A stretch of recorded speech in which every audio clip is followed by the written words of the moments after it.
Hello बच्चों, last lecture में हम लोग बात किए थे थर्मल डिकम्पोजिशन के बारे में। अब हम बात करेंगे बच्चों फोटोकेमिकल डिकम्पोजिशन।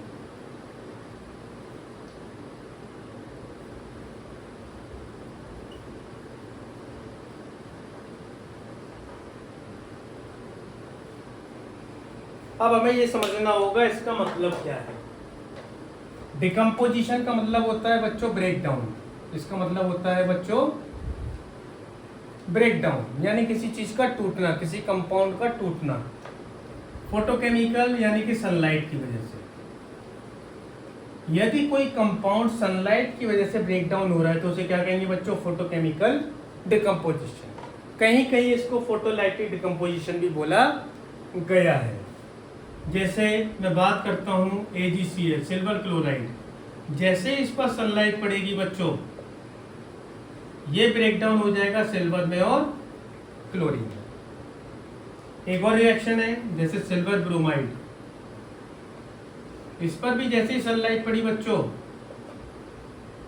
ये ब्रेक डाउन हो गया सिल्वर में प्लस ब्रोमीन में।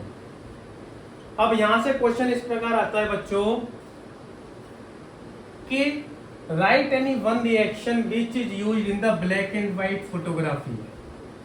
Black and white photography.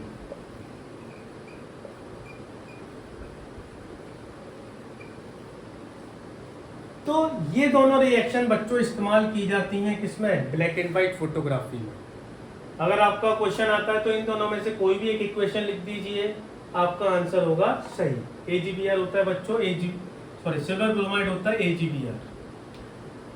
ठीक है बच्चों, इसके बाद हम बात करेंगे electrolytic decomposition, one of the very very important topic. यहां तक सभी को बात समझ में आ रही है बच्चों?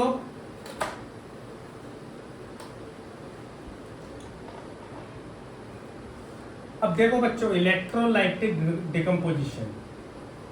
इलेक्ट्रोलाइटिक डिकम्पोजिशन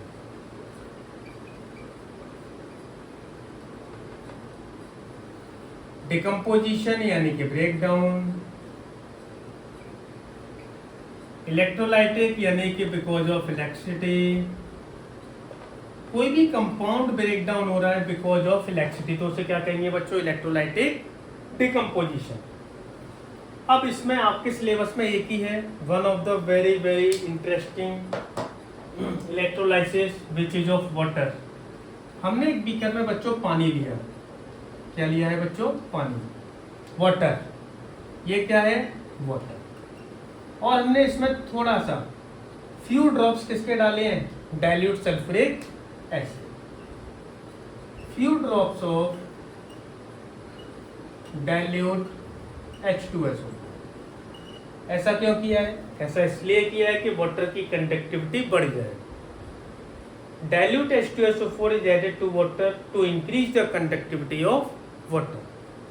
अब हमने बच्चों क्या किया? यहाँ पर दो इलेक्ट्रोलाइट लिए हैं। क्या लिए हैं बच्चों? दो इलेक्ट्रोलाइट। इलेक्ट्रोलाइट वो रॉड होती हैं जो अपने में से इलेक्ट्रिसिटी को इजीली पास करा देती है।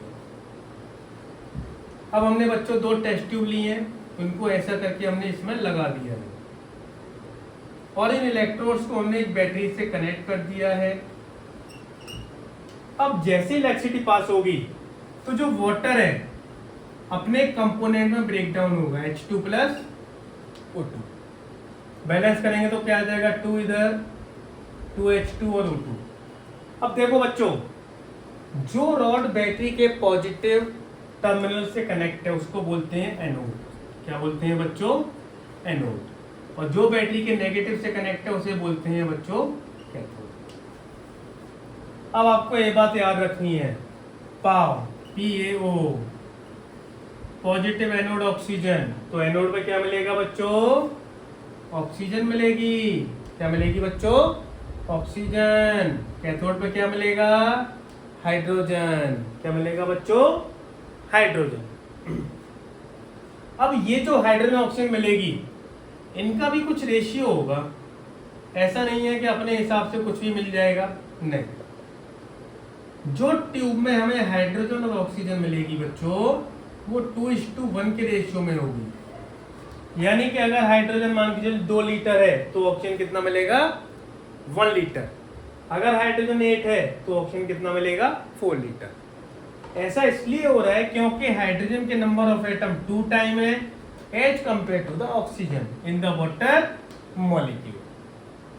दोबारा बता रहा हूं, हाइड्रोजन का 2 टाइम्स होगा volume as compare to the oxygen, क्योंकि हाइड्रोजन के नंबर ऑफ एटम H2 में 2 टाइम्स है as compare to the oxygen. I think यहां तक सभी को बात समझ में आई होगी बच्चों। अब इसके बाद हम लोग अगले लेक्चर में बात करेंगे displacement and double displacement reaction. तब तक आप लोग ये जो टॉपिक मैंने कराए हैं इनको एक बार वीडियोस को देखिएगा, बाकी एनसीईआरटी से एक बार बुक की रीडिंग करिएगा। जब एनसीईआरटी से बुक की रीडिंग करेंगे तो आपको कुछ नई नई चीज़ें समझ में आएंगी जो कि मैं ऑलरेडी लेक्चर में समझा चुका हूँ। ठीक है बच्चों, अभी के लिए धन्यवाद। अगले लेक्चर में हम लोग बात करेंगे displacement and double displacement reaction के बारे में।